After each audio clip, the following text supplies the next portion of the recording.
Can the US live in Xi Jinping's world? Last week Xi Jinping walked out in front of the world's media, depleted somewhat by his government's growing intolerance of foreign reporters as the most powerful Chinese leader in decades. A tradition that limited his recent predecessors to 2 terms had been broken.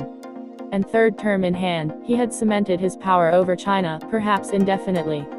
But even as Mr. Xi's grip tightens at home, on the international stage, the situation has rarely looked more unsettled.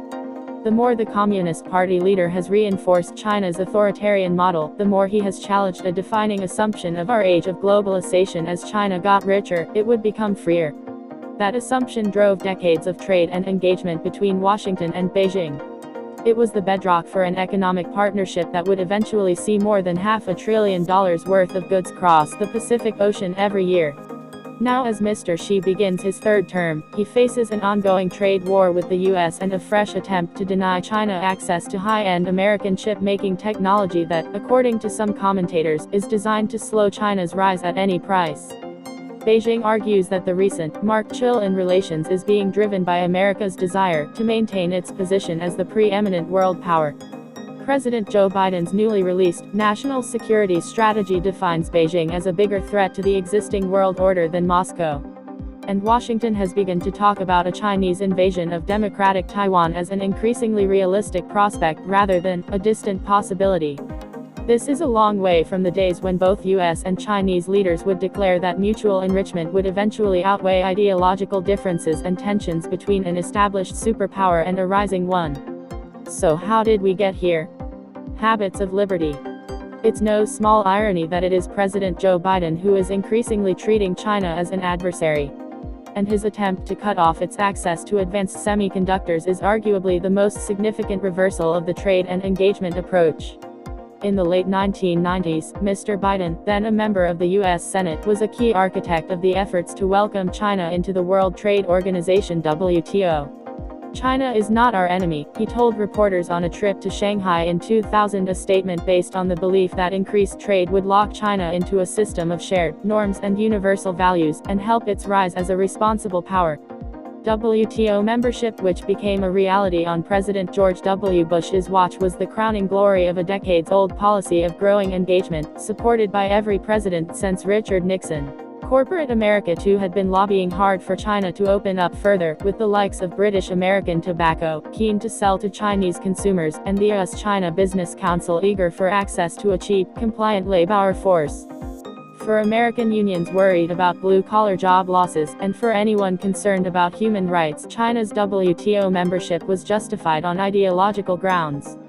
Mr. Bush, then the governor of Texas, perhaps put it best in a speech to Boeing workers on the presidential campaign trail in May 2000. The case for trade with China, he said, was not just a matter of commerce, but a matter of conviction. Economic freedom creates habits of liberty. And habits of liberty create expectations of democracy.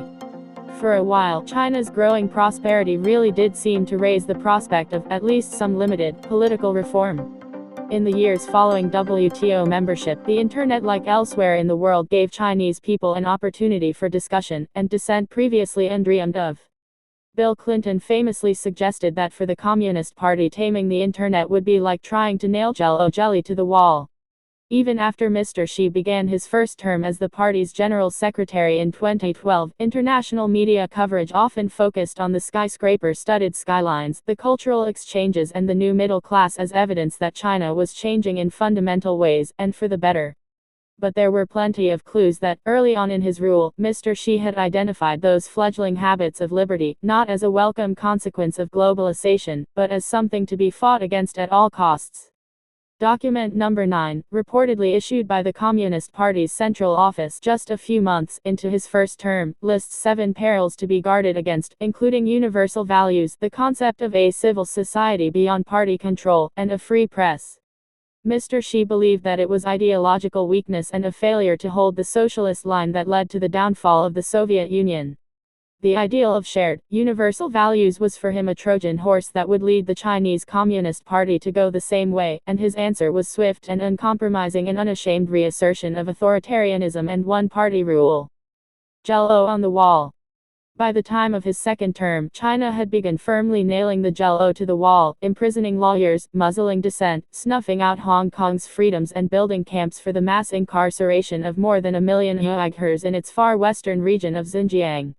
Yet there's little evidence that Western governments were in a hurry to ditch their support for trade and engagement, let alone switch to a policy of actively curtailing China's rise, as Beijing now claims.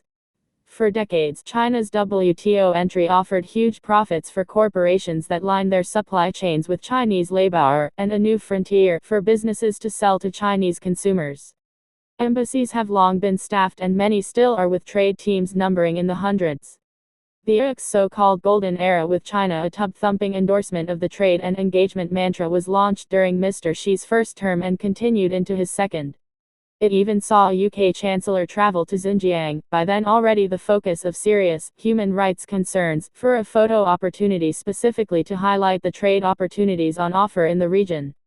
I watched George Osborne, wearing a high-vis vest, unloading a lorry a short drive away from the prison in which the prominent Uyghur intellectual Ilham Tohti had recently begun his life sentence. While visiting politicians from democratic states have always trumpeted the benefits of engagement, human rights were more often raised behind closed doors. During the same period, Hunter Biden, the youngest son of the president, forged business relationships with Chinese entities with ties to the Communist Party, a connection that is at the center of the political controversy swirling around him till today. With hindsight, there's little evidence that American or European political elites were eager to re-evaluate the engagement approach. During my time in Beijing, corporate executives would often tell me that my journalism covering China's growing repression somehow missed the point by not capturing the bigger picture of growing prosperity. It was as if, instead of opening the minds of Chinese officials to the idea of political reform as promised, trade and engagement had instead changed the minds of those in the outside world, gazing in at the skyscrapers and high-speed rail links. The lesson seemed to be not that economic freedoms and political freedoms went hand in hand, but that you could have all of this wealth without any human rights at all. One senior manager for a U.S. multinational household products brand with large investments in China told me that Chinese people don't want freedom in the way people in the West do. He had spoken to workers in his factories, he insisted, and he had concluded they had no interest in politics at all. They're happier earning money, he said. Somewhere along the way, many of the traders and engagers, corporations and governments alike, seemed to have simply dropped the lofty promise of bringing political freedom to China. Increasing prosperity now seemed to be enough on its own. So, what changed? Breaking the mold. Firstly, public opinion.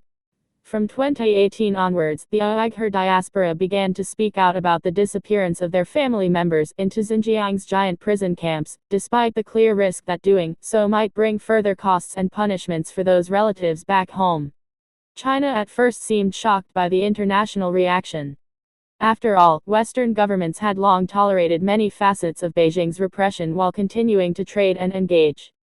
Even before Mr. Xi took office, the targeting of religious belief, the jailing of dissidents, and the brutal enforcement of the one-child policy were an integral part of the political system, not a mere side effect.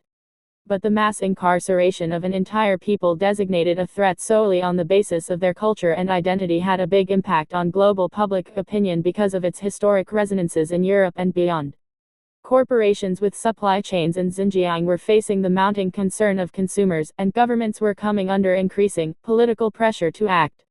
There were other issues too, including the swiftness with which Beijing has crushed dissent in Hong Kong, its militarization of the South China Sea, and the growing threats over Taiwan. But Xinjiang seemed to crystallize thinking, and China too could feel the tide turning. It is no accident that many of the international journalists trying to uncover what was happening in Xinjiang have since been forced out of the country, myself included. The latest Pew Opinion survey finds that 80% of Americans now have an unfavorable opinion of China, up from just 40% or so a decade ago. The second significant factor that changed things was Donald Trump. Donald Trump's anti-China message may have been characteristically erratic, with his allegations of unfair trade practices tempered by his open admiration of Mr. Xi's strongman style, but he used it to rally a disaffected blue-collar base with great effect. In short, he claimed that trade and engagement had been a bad bet with little to show for it, other than outsourced jobs and technology. His opponents criticized his counterproductive methods, and what they saw as his xenophobic language, but the mold had been broken. President Biden has walked back few, if any, of Mr. Trump's policies on China, including the trade war he launched. The tariffs have stayed. Washington has come to belatedly realize that, far from speeding up political reform in China, trade and technology transfer has been used instead to bolster Beijing's authoritarian model.